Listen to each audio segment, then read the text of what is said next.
자, 오늘 또 수요 저희 모임에 오신 여러분들 환영합니다. 저희가 열왕기 하 계속 보고 있고요. 오늘 14장.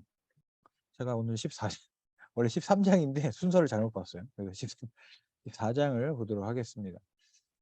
자, 오늘의 주인공은 아마샤, 우리 유다의 아마샤 왕과 북이스라엘의 여로보암 2세입니다. 저희가 대략 보면 이제 북이스라엘 역사로 보면 아합의 그 악한 왕조들이 이제 거의 끝이 나고 예후의 개혁을 통해서 이 아합의 가문이 완전 이제 멸족을 당했죠. 그리고 그 이후에 이제 여호아하스를 지나 요아스 왕이 다스리는 때입니다. 이름이 비슷해요. 여기 유다 왕에도 요아스가 있어가지고 헷갈릴 수 있는데 이거 좀 구분을 하시고. 그럼 남유다는 지금 어떤 때냐면 여호사밧 꽤 괜찮은 왕이 하다가 지금 아달랴 요아스 지나서 오늘은 아마샤. 요아스 기억나시죠? 괜찮은 시작.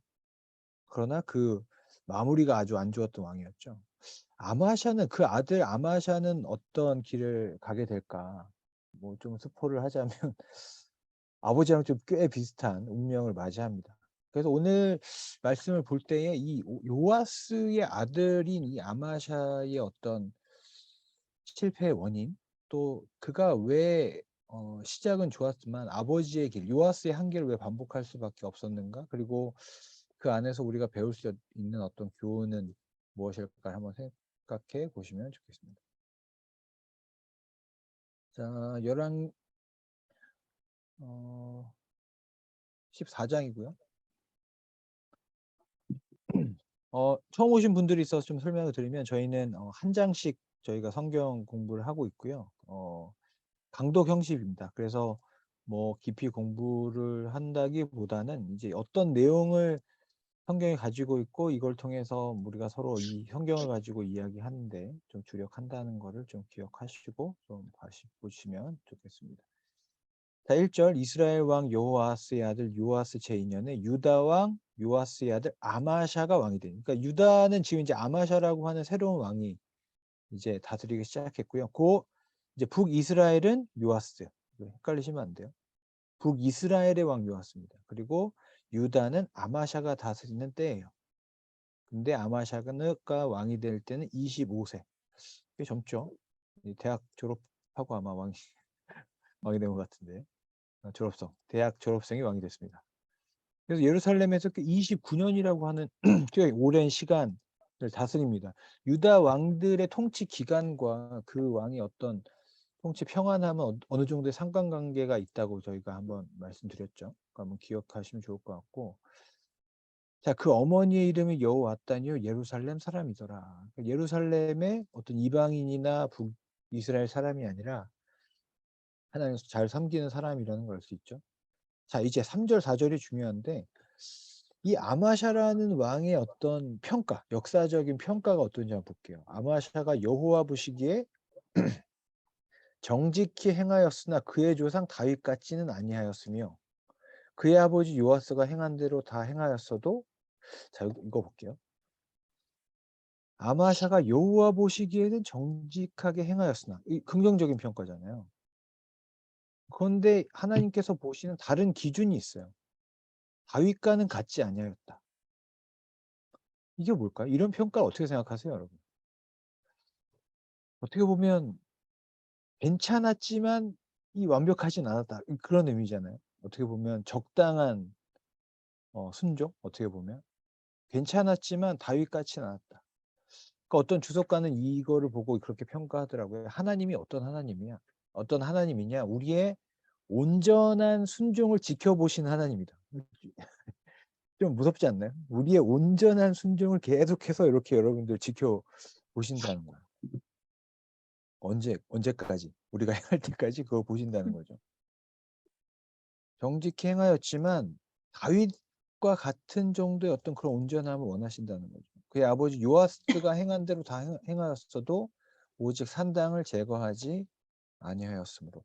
아버지 요아스처럼 하나님을 경외하는 모습을 보였지만 아버지가 행했듯이, 그러니까 다윗의 길이 아니라 아버지 요아스의 길을 갑니다. 좋게 시작했지만 완벽하지 않았던 길이죠. 산당. 그 우상 숭배의 어떤 그런 경제적인 정치적인 이권이 걸려 있는 산당은 제거하지 못합니다. 백성들이 여전히 산당에서 제사를 드리며 분향하죠. 자, 5절. 나라가 그의 손에 굳게 섬에 그의 부왕을 죽인 신복들을 죽였습니다. 기억나시죠? 요아스가 어떻게 죽었는지. 마지막에 신복들의 배신을 당해서 죽잖아요. 그러니까 이 아마샤가 자신의 아버지를 죽인 사람들을 죽입니다. 그런데 나름 아마샤는 이 복수에 있어서도 이렇게 어느 정도의 그 율법을 기억하면서 복수를 해요.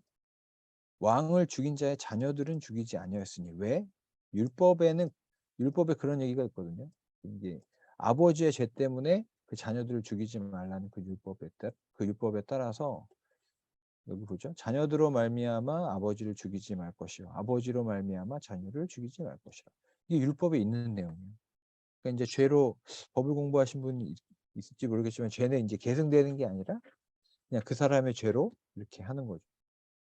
그럼 율법에 따라서 복수를 한 거죠. 이걸 보면 아마샤가 꽤 괜찮은 사람, 또 율법을 지키려고 노력했던 왕이라는 것을 우리가 알 수 있죠. 그랬는지 몰라도 이 아마샤에게 하나님께서 어떤 승리를 주시는 것 같아요. 아마샤가 소금 골짜기에서 에돔 사람 10,000명을 죽이고 전쟁을 하고 셀라, 욕델이라고 하는 곳을 확장합니다. 전쟁에서 이겨요.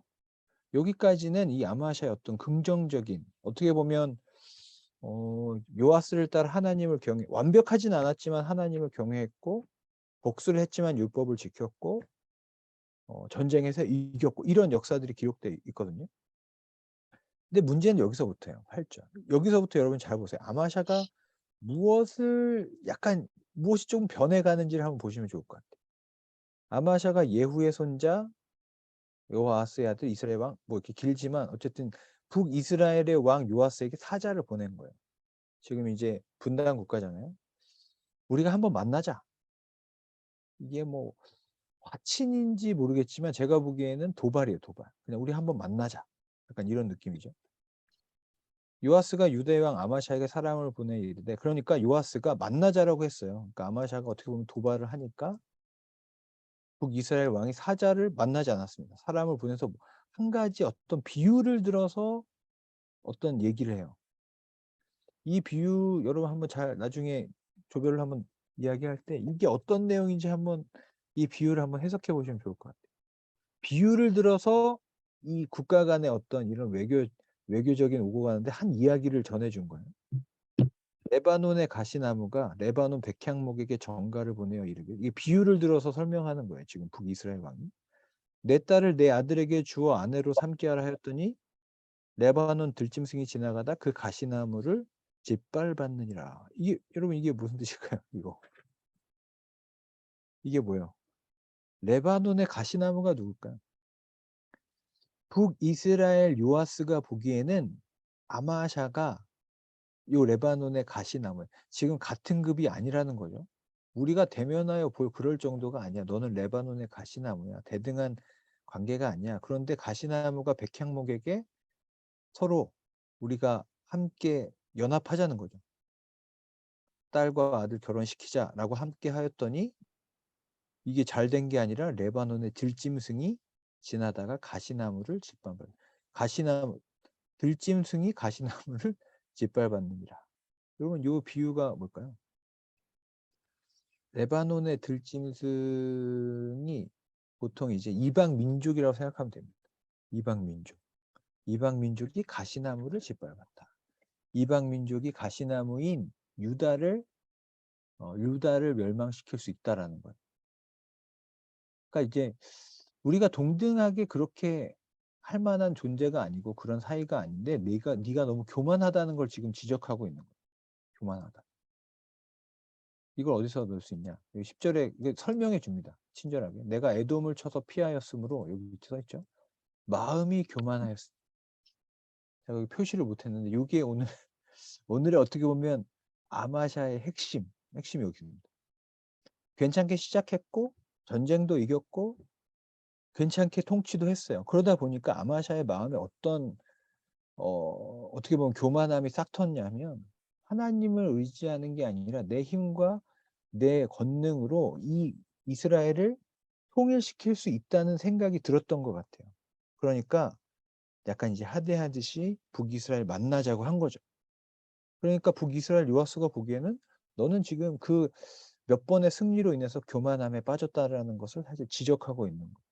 너 그러다가 이방 민족에게 그렇게 교만하다가는 너 멸망당할 거야. 어떤 비유로서의 그런 교만이죠. 비유로서의 경고를 한 거죠. 마음이 교만하였으니 스스로 영광을 삼아 왕궁에나 집으로 돌아가라. 어찌하여 화를 제취하여 너와 유다가 함께 망하고자 하냐. 네가 그렇게 교만하게 네 영광을 구하다 보면 또 너와 함께 너의 나라가 망할 거다. 이렇게 얘기하는 거예요. 이게 사실 북이스라엘 왕의 경고지만 여러분 하나님의 경고는 어떤 경로를 통해서도 여러분에게 갈 수 있는 것 같아요. 그죠? 사실 적에게서부터 경고가 왔죠. 근데 아마샤가 듣지 아니함으로 이스라엘 왕 요아스가 올라가서 이제 듣지 않습니다. 그래서 전쟁을 하게 된 거죠. 대면했다는 게 사실 뭐 전쟁인 거예요. 유다가 이스라엘에게 패하여 동족 상잔의 비극이죠. 남북의 전쟁이 일어나서 각기 장막으로 도망한지라. 이스라엘 왕 요아스가 아마샤를 사로잡고 이제 완전히 패한 겁니다. 북이스라엘이 남유다 왕을 잡았고 성을 부쉈고 여호와의 성전과 곳간에 있는 금은과 모든 것을 탈취하고 볼모로 잡고 사마리아 돌아갑니다. 이 아버지가 겪었던 걸 똑같이 겪죠. 기억나시죠? 요아스 아버지도 성전을 고치고 성전을 채웠는데 교만하게 자기 일을 하다가 성전 다 뺏기고 이방 민족에게 다 바치고 그런데 그 아들 아마샤도 지금 동일한 어떤 그런 실수를 하고 있어요. 여호와를 경외함으로 시작했다가 자신의 어떤 그런 것으로 인해서 성전이 다 빼앗겨 버리는 그런 일들이 일어나는 거죠. 이게 이제 아마샤의 마지막입니다.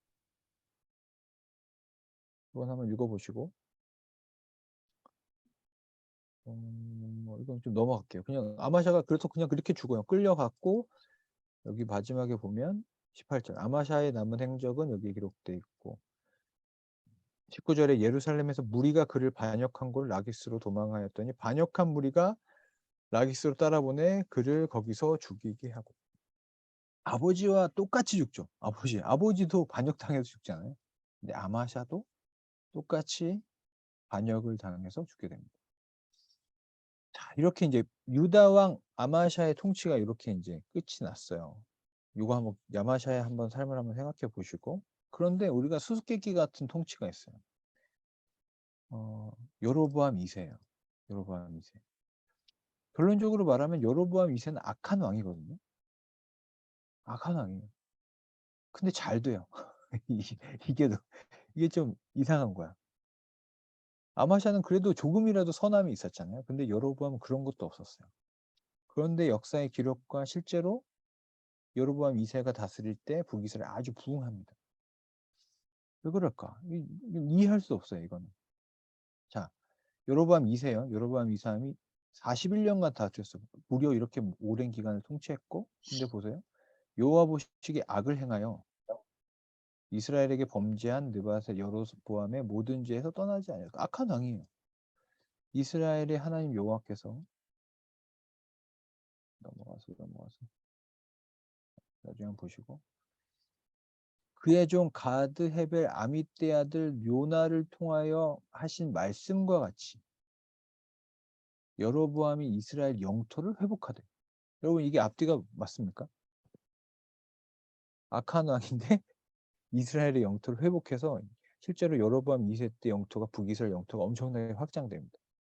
정치적으로 보면 경제적으로 보면 아주 최대로 어떻게 보면 부흥했던 시기일 거예요. 이는 여호와께서 이스라엘의 고난이 심하여 매인자도 없고 노인자도 없고 이스라엘을 도울 자도 없음을 보셨고 그 이유에 대해서 설명하는 거예요. 도울 사람이 없다. 그들이 불쌍하다. 여호와께서 이스라엘의 이름을 천하에서 없이 하겠다고도 아니하셨으므로. 그러니까 이유를 두 가지로 얘기하죠. 이스라엘이 불쌍하다. 그리고 이스라엘을 멸망시키겠다고 아니하셨다. 그래서 이 악인의 손을 통해서 이 이스라엘을 잘 되게 하십니다.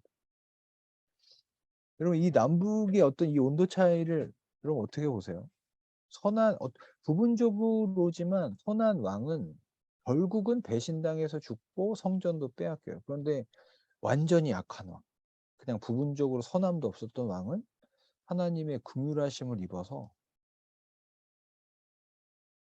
영토가 확장되고 잘 됩니다. 그 원인은 뭐 이거예요. 예전에 하나님께서 그렇게 말씀하셨다. 그리고 이스라엘이 불쌍하다.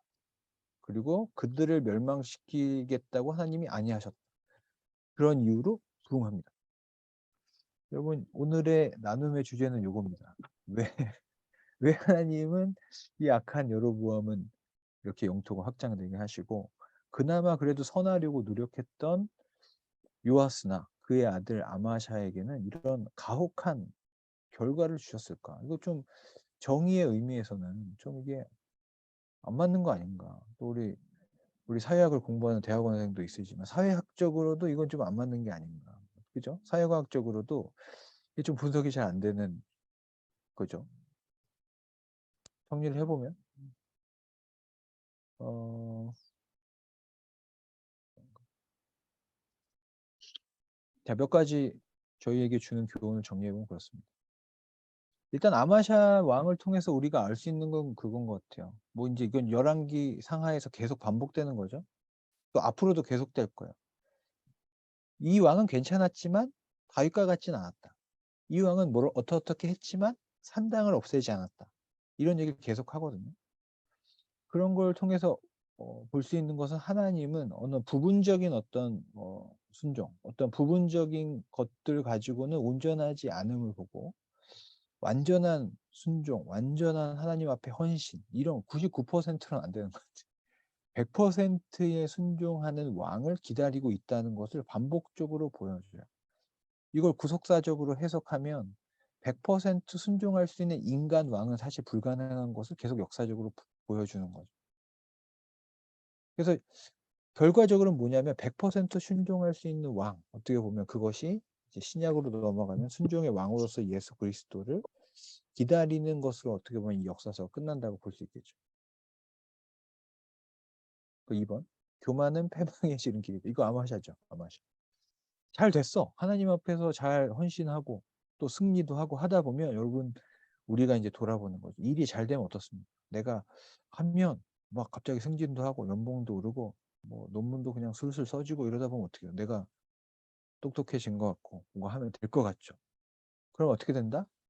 여기 패망의 패망의 지름길이다. 이거는 성경이 정말 진리예요. 그냥 성경의 진리. 그냥 마음이 높아지는 순간 아담과 하와가 를 보면서 나도 하나님처럼 될 수 있다고 생각하는 순간 바벨론에 모인 사람들이 이 탑을 쌓아서 하나님같이 우리 이름을 하나님에 닿게 하려고 마음을 먹는 순간 이 다 이게 무너지는 계속 반복되는 거예요. 그죠? 그러니까 야마샤가 왜 그랬을까 이제 궁금하죠. 북이스라엘 그런 식으로 도발했고 결국 그 북이스라엘에게 다 지죠. 그렇게 경고를 했음에도 불구하고 뭐랄까요? 그러니까 이 아마샤는 하나님 앞에서 꽤 괜찮은 왕이었지만 무모한 행동, 교만과 무모한 행동과 어리석음으로 멸망한 왕이었다. 저는 이렇게 평가할 수 있을 것 같아요. 자, 3번. 이건 우리의 영원한 숙제이긴 한데 수수께끼. 그 저의 묵상의 결과는 이거예요. 아마샤와 여로보암 2세 운명이 너무 엇갈리는데 우리의 정의의 관념이나 어떤 인과관계로서는 이게 잘 설명이 되진 않아요. 그죠? 그래서 저의 성경의 관론이기도 하지만 오직 하나님만이 모든 것의 모든 일의 원인과 결과가 되신다. 그러니까 원인을 우리가 이제 어떤 왕이 잘 되고 어떤 왕이 안 되는 원인을 역사적으로 평가하면 역사가 그렇잖아요. 이렇게 잘 된 원인을 뭐 세 가지로 로마가 멸망한 원인을 뭐 이렇게 하지만 성경에서 보여주는 역사는 반드시 그 인과관계나 어떤 요인에 따르지 않는 결과도 얼마든지 있다는 거예요. 그냥 하나님이 원인이 되죠. 그냥 하나님이 그렇게 결정하시면 악한 왕도 잘 돼. 하나님이 그렇게 결단하시면 그냥 이 사람이 쓰임 받아서 영토가 확장되고 그런 일들을 겪어요. 우리 아하방 봤잖아요. 아하방 분명히 악한 왕이고 하나님의 심판을 받을 왕이었음에도 불구하고 하나님이 그의 회개를 받으셔서 그를 살려주시기로 결정하셔요. 그래서 그가 살아있는 동안에는 심판당하지 않아.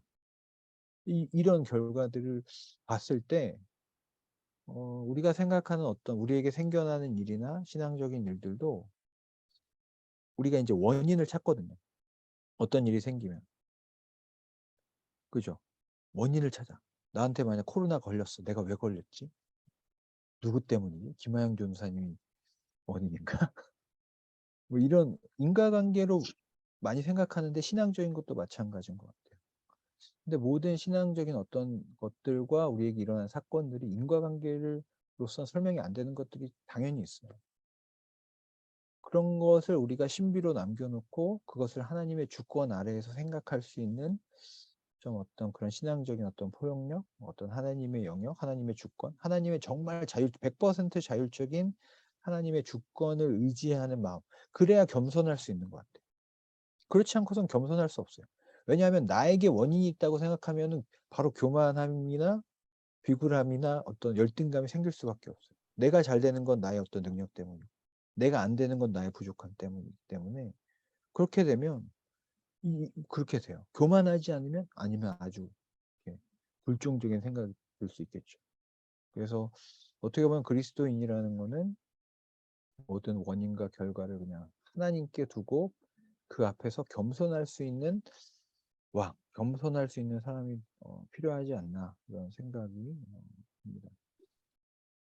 자, 오늘 좀 일찍 끝났네요. 일찍 끝났는데 한번 14장 생각하시면서 오늘은 질문을 제가 못 적어 왔는데 자유롭게 14장 생각하시면서 느낀 점들 좀 나눠주시면 좋을 것 같습니다. 그리고 이 아마샤와 여로보암 2세의 운명에 대해서 한번 생각해 보시면서 나는 지금 어떤 모습인지를 돌아보시면 좋겠습니다. 제가 기도하고 마치도록 하겠습니다. 하나님 은혜를 감사합니다. 오늘도 여러 가지 일들이 또 많았고 또 이렇게 피곤한 또 고단한 하루였지만 주의 말씀으로 우리가 함께 나누고자 합니다. 주님 우리와 함께하여 주시고 우리 가운데 역사하시는 하나님의 운행하시는 손, 하나님 역사를 주관하시는 하나님의 주권을 바라보며 겸손하게 엎드리는 우리 모두가 되게 하여 주시옵소서. 하나님 직장에서 또 학업에서 또 여러 가지 삶의 터전에서 주님과 동행하게 도와주시고 이곳에 함께하지 못한 우리 지체들도 기억하여 주셔서 동일한 은혜와 능력으로 함께하여 주시옵소서. 예수님의 이름으로 기도드립니다. 아멘.